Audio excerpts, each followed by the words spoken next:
In the soft blue light of his cluttered home office, John leaned forward in his chair, tweaking the parameters of his custom-built communications rig. Outside, the bustling sounds of the city were a dull murmur against the whir of his equipment. He was on the hunt, not for anything terrestrial, but for signals that might be hiding in the noise from the cosmos. "Any luck yet, or still fishing for cosmic whispers?" his roommate Alex called out from the kitchen, his voice tinged with a mix of skepticism and amusement. "Just a sec," John replied, his focus fixed on the array of screens before him.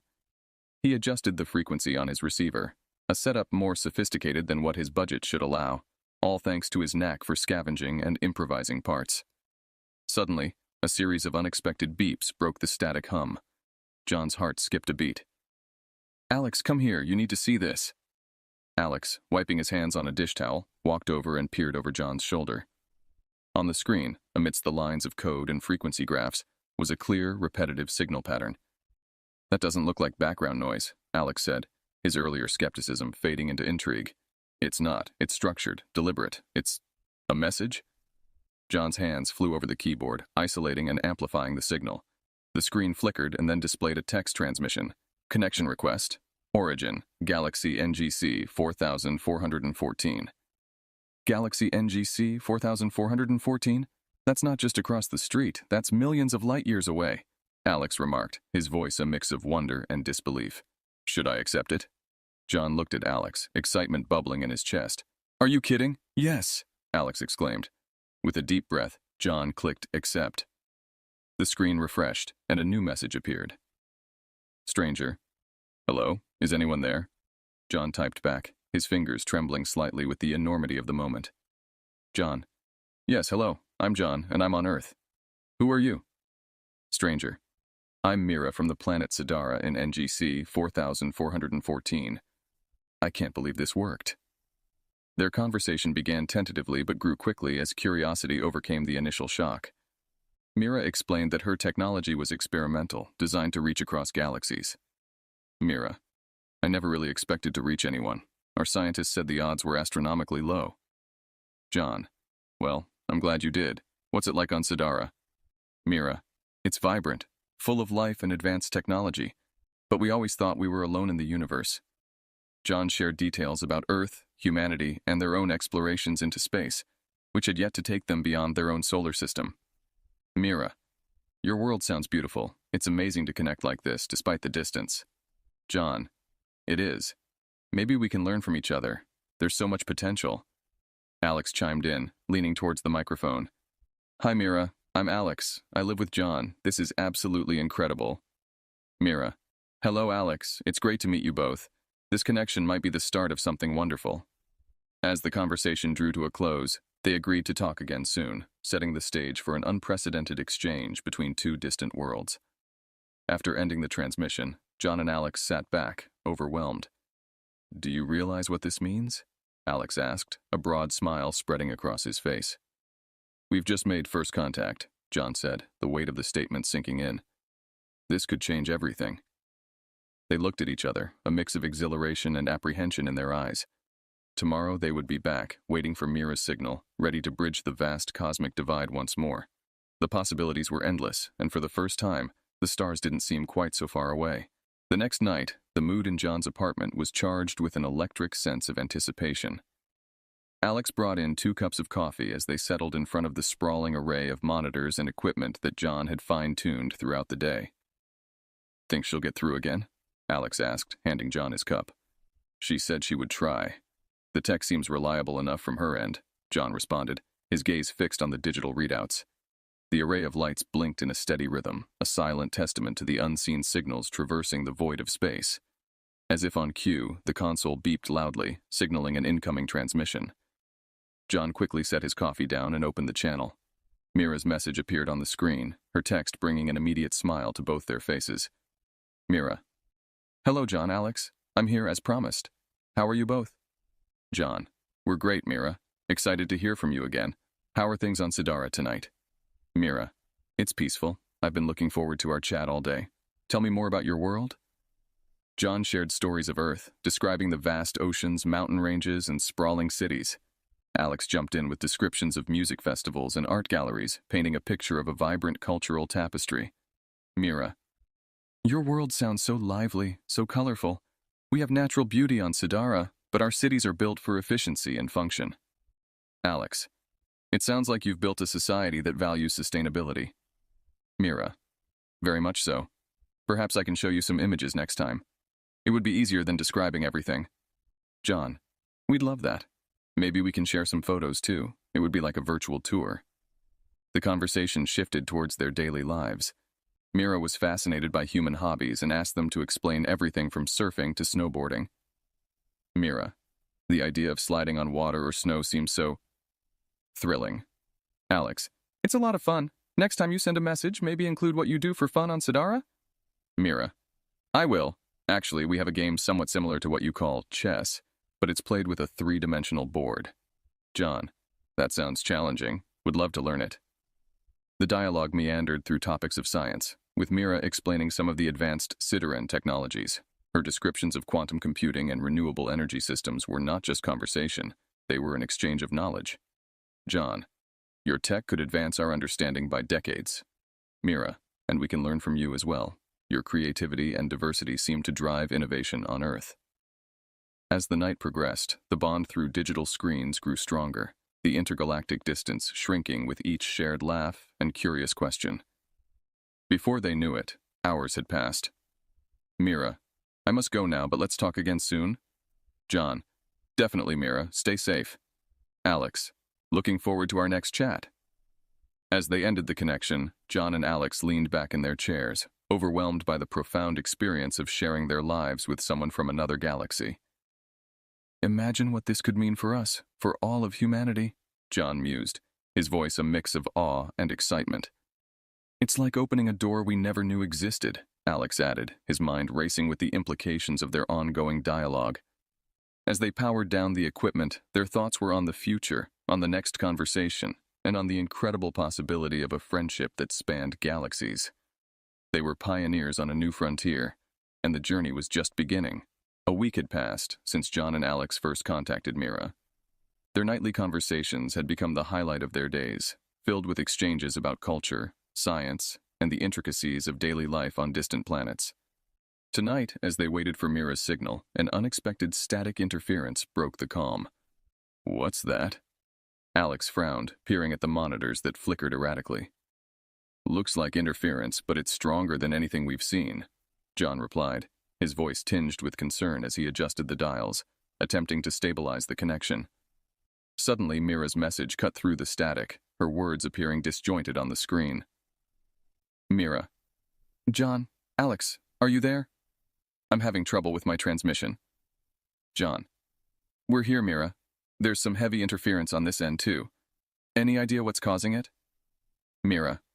I think it might be from my side. My government, they monitor communications. They might be onto us. The seriousness of her words hung in the air, heavy and ominous. John exchanged a worried glance with Alex. Alex. What does that mean for you, Mira? Is there anything we can do to help? Mira. I'm not sure yet. Just give me a moment to try and reroute my signal. The screen went silent as they waited anxiously. Minutes ticked by slowly until Mira's messages began to appear again, this time clearer. Mira. I've managed to establish a secure line for now, but we have to be careful. I don't want to bring any trouble to you or to myself. John. Understood. We'll follow your lead. How can we continue without putting you at risk? Mira explained that she would set up a more secure encryption protocol from her end. Her voice, although only represented in text, seemed tense and cautious. Mira. I've implemented a new encryption. It should keep our communication hidden. It's not perfect, but it will have to do for now. Alex. We appreciate you taking this risk, Mira. Maybe we should limit our communications for a while. Mira. No, I don't want to stop. This connection, it's important to me. Let's just be more cautious. The conversation shifted as they discussed lighter topics, trying to ease the palpable tension. Mira shared more about Sidara's landscapes, which she described vividly enough that John and Alex could almost see them. John. Your world sounds beautiful, Mira.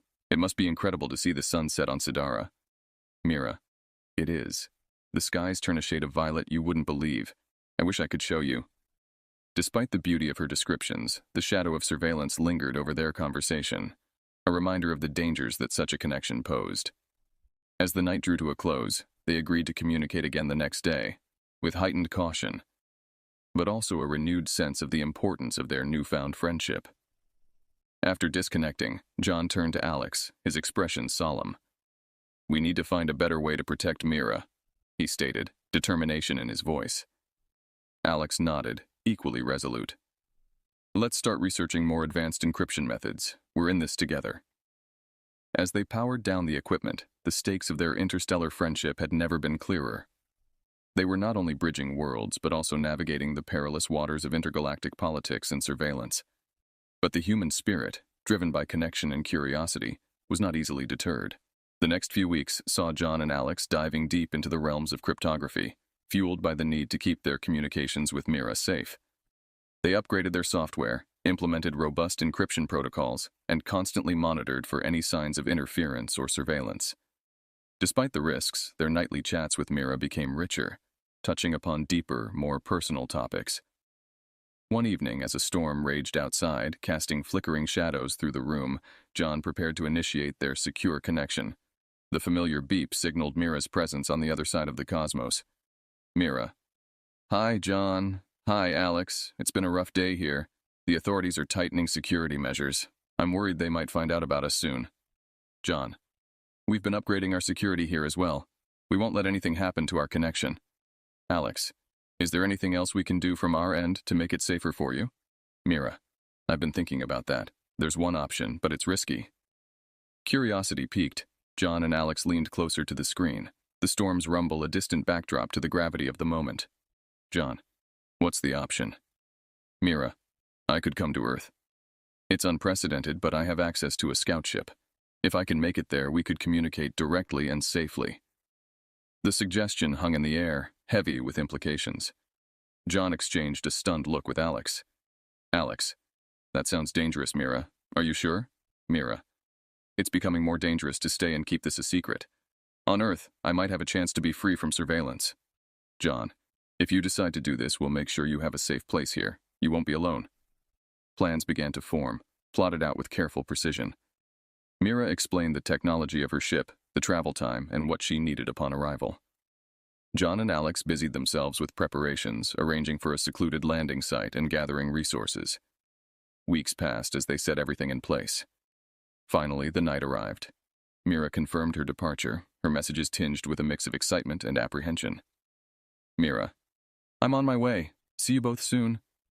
As John and Alex headed to the remote landing site, the weight of their decision pressed down on them. They had ventured into uncharted territory, far beyond what they had ever imagined. Waiting in the darkness, the silence was profound, punctuated only by the wind whispering through the trees. Time stretched on until a faint whir of engines sounded from above. They looked up, hearts racing, as a small craft pierced the Earth's atmosphere, its hull glowing from the heat of re-entry. The ship touched down gently on the grass, its design sleek and otherworldly. The hatch opened, and Mira stepped out, her figure silhouetted against the interior light. She was shorter than they expected, with iridescent skin that shimmered subtly in the moonlight. John stepped forward, offering his hand. "Welcome to Earth, Mira." Mira took his hand, her smile wide, eyes reflecting a sky full of stars. "Thank you, John. Thank you, Alex. It feels surreal to finally be here." The trio headed back to their vehicle, the air filled with an electric sense of possibility. Despite the dangers they faced, the connection that brought them together now felt stronger than ever. As they drove off into the night, their journey together was just beginning. Mira's arrival on Earth marked the beginning of a new chapter in her life, one filled with curiosity and challenges. Her first few days were a whirlwind of adaptation and marvel. John and Alex had arranged for her to stay in a secluded cabin in the woods, away from prying eyes and too many questions. The tranquility of the natural surroundings provided a peaceful backdrop as Mira acclimated to her new environment. "Everything is so different here. The air, the colors, the sounds," Mira observed one morning as they sat on the porch, watching the sunrise tint the sky with hues of orange and pink. "It's a lot to take in, but you're handling it incredibly well," John replied, handing her a mug of hot coffee. Mira sniffed the beverage cautiously, her sensitive senses adjusting to the myriad of new stimuli. "On Sidara, Our morning beverage is more pungent. Alex chuckled. Well, hopefully some Earth customs will grow on you. As days passed, John and Alex introduced Mira to various aspects of human culture. They showed her movies, which fascinated her with their vivid storytelling. They also introduced her to different cuisines, each dish sparking new conversations about Earth and Sidaran foods. One afternoon, while walking through a nearby forest, Alex decided to teach Mira about Earth's wildlife. They pointed out squirrels darting up trees and birds fluttering from branch to branch. Mira was captivated, her eyes wide with wonder. "These small creatures, they're so lively. We have nothing like this back home," Mira said, her gaze following a particularly bold chipmunk. "It's one of the things we take for granted here," John said, smiling at her enthusiasm. However, the outside world eventually began to intrude on their secluded sanctuary. News of a mysterious object landing in the forest had leaked, and though John and Alex did their best to quash the rumors, the story attracted the attention of local authorities and curious onlookers. "We need to be more cautious," Alex warned one evening after spotting a drone buzzing over the tree line. "I can help with that," Mira said, her confidence growing alongside her comfort with her new friends. She retrieved a small device from her ship, which she explained could create a mild cloaking field around the cabin. "Technology like this could change everything for us," John mused, impressed by the device's capabilities. Mira nodded. "I'm willing to share what I know, but we must be careful. The implications are vast, and not everyone may have our best intentions at heart." Their days developed a new rhythm, blending earthly routines with Sidaran technology. Mira's presence on Earth remained a secret, but the trio knew it was only a matter of time before they would need to confront the larger implications of her visit. One evening, as they sat around the fire pit, staring up at the starlit sky, Mira's expression turned thoughtful. "I never imagined I'd find a home away from Sidara, but being here with you, sharing our worlds, it's given me hope." John smiled, his gaze meeting hers. "You've shown us that the universe is smaller than we thought, Mira. No matter what comes next, we'll face it together." Their conversation lingered into the night, a mix of shared dreams and the realization that the bridge they had built between their worlds was both fragile and enduring. As the fire dwindled to embers, the challenges ahead seemed daunting, yet the bond they had formed under the stars felt strong enough to overcome any obstacle.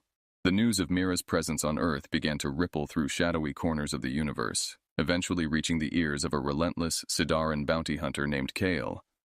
Known for his effectiveness and lack of empathy, Kale was dispatched to retrieve Mira, viewing the mission as another routine retrieval, until he discovered the target was on Earth, a planet famed for its uncharted and wild nature. John, Alex, and Mira were unaware of the impending threat as they continued to delve deeper into each other's cultures and technologies.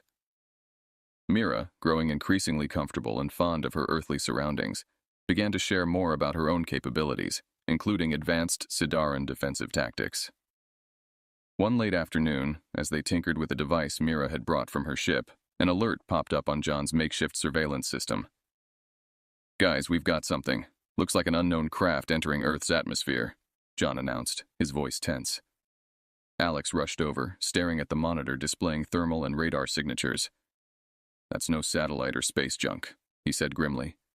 Mira's expression hardened as she viewed the data. "It's Kale. He's a bounty hunter, one of Sidara's best. If he's here, it's for me." John's jaw set firm. "We won't let him take you. What can we do?" Mira outlined a plan. They would use a combination of Earth's terrain and her technological assets to evade capture. Kale was skilled, but unfamiliar with Earth's geography and its unpredictable nature. They quickly gathered supplies and set out in John's rugged 4x4, heading deeper into the forested mountains, a place where satellite coverage was spotty, and the dense foliage could help mask their heat signatures. As night fell, they set up camp in a concealed ravine. Mira activated a device that scattered their thermal signature, making it difficult for any technology to pinpoint their location. Kale, meanwhile, tracked Mira to the general vicinity but found himself hindered by the unfamiliar and unforgiving Earth environment. His advanced tools were of little use against the natural cloaking properties of the dense forests. For days, the cat-and-mouse game continued, with John, Alex, and Mira barely staying one step ahead of Kale. They utilized everything from makeshift traps to hacking local satellite feeds to misdirect Kale. One evening, as they huddled around a small fire disguised by a smokeless burner Mira had modified, Alex spoke up. He's persistent, but he doesn't know Earth like we do. Mira nodded, pulling up a map on a ruggedized tablet. There's an old mining network here not far. We could use it to lose him for good. The next day, they led Kale directly into the trap. Using the mining tunnels as a labyrinth, they created a series of false trails. Kale, determined but increasingly frustrated, followed what he believed was the trail left by Mira. As he navigated one particularly complex tunnel system, John triggered a collapse of the old, unstable shafts using a controlled explosion they had prepared earlier. The collapse didn't hurt Kale, but effectively cut him off, leaving him trapped and disoriented. Exhausted but relieved, the trio made their escape, finally putting significant distance between themselves and the hunter. As they emerged from the darkness of the mines, the first light of dawn was breaking over the horizon. "We've done it," Mira breathed, a mix of exhaustion and victory in her voice. John placed a comforting hand on her shoulder. "Let's get you somewhere safe, somewhere he won't find you." They headed back towards their base, aware that the victory was temporary, but it was enough. For now, they had won, and Mira was safe, a testament to human ingenuity and the strength of their newfound alliance. After evading Kale through the maze of tunnels, John, Alex, and Mira knew they needed a more permanent solution. They couldn't keep running indefinitely. Mira's presence on Earth had escalated into a situation that was drawing too much attention, and it was only a matter of time before Kale or others would come searching again. The trio spent days huddled in a safe house, planning their next move. Mira's knowledge of Sidaran technology combined with John's engineering prowess and Alex's strategic thinking formed a potent force. Together, they conceived a bold plan to confront Kale directly, hoping to negotiate a truce or disable his ability to track Mira permanently. "Are you sure about this?" Alex asked Mira as they reviewed the final details of their plan. "Facing him directly could be dangerous." Mira nodded, her eyes determined. "It's the only way to end this. We disable his ship's tracking equipment, and I can live freely, here or anywhere else." John chimed in. "We've got the home advantage. We know the terrain, and with the tech you've brought, I think we can pull this off." They decided to lure Kale into a remote desert area known for its minimal satellite coverage, where John had previously used to test his homemade drones. The vast open space provided no cover for Kale, turning his unfamiliarity with Earth to their advantage. The day of the showdown, they set their trap. Mira sent a signal from her device designed to mimic her presence, drawing Kale directly to their location. Meanwhile, John and Alex set up an array of improvised devices around the perimeter to create a disruptive electromagnetic field. As Kale's ship descended, the dust swirling around it, he stepped out, confident and alert. He scanned the horizon, his advanced weaponry ready. Mira stepped forward, her voice amplified to carry across the wind. "Kale, I am here by my choice. I will not go back with you," she called out. Kale, spotting Mira, started towards her, only to stumble as the electromagnetic devices kicked in, his weapons systems glitching under the sudden assault of interference. "Now, John!" Alex shouted. John activated a drone, which darted forward, dropping a net enhanced with Sidaran technology over Kale, pinning him to the ground. The bounty hunter struggled, but the net's adaptive fibers tightened, rendering him immobile. Mira approached cautiously, keeping a safe distance. "Kale, I don't want to hurt you. I only want my freedom. Disable your tracking, and I'll let you return home." Kale, realizing his position and the failure of his mission, reluctantly agreed. "I will disable it, but this isn't over. Others may come." "We'll be ready," John assured him, watching closely as Kale disabled his tracking device. Once the task was completed, they released Kale, watching as his ship lifted off, disappearing into the sky. The group sighed in relief, the immediate threat gone, but aware of the possible future challenges. "We did it," Alex said, clapping John on the back. "Yes, but we need to stay vigilant, and perhaps it's time we think about making your presence here more official," John suggested to Mira, considering the broader implications of her stay on Earth. Mira nodded. "I think I'm ready to face whatever comes. With friends like you, I feel like I can do anything." As they packed up their equipment, the desert quiet around them, there was a sense of closure. Yet the door to future possibilities was now wide open. Their journey together had solidified into a strong bond, one that would face whatever the future held together. In the weeks following their confrontation with Kale, John, Alex, and Mira worked tirelessly to stabilize Mira's situation on Earth. They reached out to their networks and, with the help of a sympathetic contact within the government, arranged a confidential meeting to discuss Mira's asylum. As they drove to the high-security government facility, the weight of the moment settled over the trio. The building was stark and imposing, a sharp contrast to the freedom of their recent outdoor escapades. "I never imagined I'd end up here," Mira murmured, gazing out the window at the passing landscape. "We'll make sure they understand. You deserve to be here as much as any of us," John reassured her, his voice firm with conviction. Inside, they were ushered into a conference room where several officials awaited, their expressions unreadable. The meeting began with formal introductions, and Mira took the lead, explaining her journey and her reasons for choosing Earth as her refuge. "I come in peace, with knowledge to share, and a desire to be part of this world," Mira stated, her voice steady despite the gravity of her plea. John and Alex supported her statement, detailing the technical contributions Mira had already made, and emphasizing the mutual benefits of her staying on Earth. They spoke of the friendship and the bridges they had built, the shared dangers they had overcome, and the potential for future collaboration between worlds. One of the officials, a woman with a sharp gaze, leaned forward. "What you're asking is unprecedented. The implications of granting an extraterrestrial being asylum on Earth are vast and complex."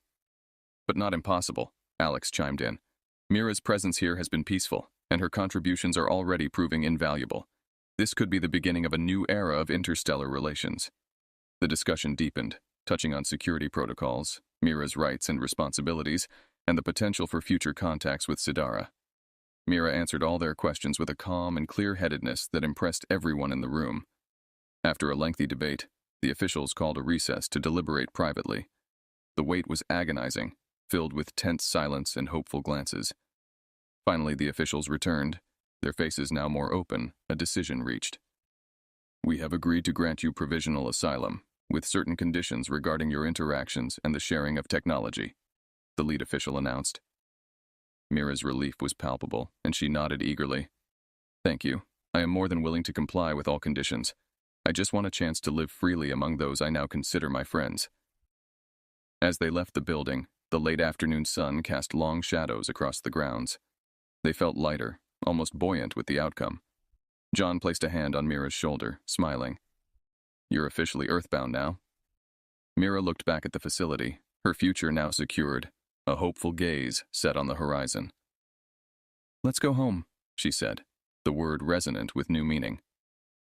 Driving back, the car filled with plans for the future, laughter, and the warmth of companionship. They discussed public announcements, potential scientific collaborations, and even mundane details about adding Mira's name to the house lease. Their journey had been fraught with uncertainty and danger, but as they watched the sun set on their way home, the colors of the sky blending into a perfect gradient, it felt like a new dawn was on the horizon, a dawn of a new life, new possibilities, and a new world, united under the vast canopy of stars.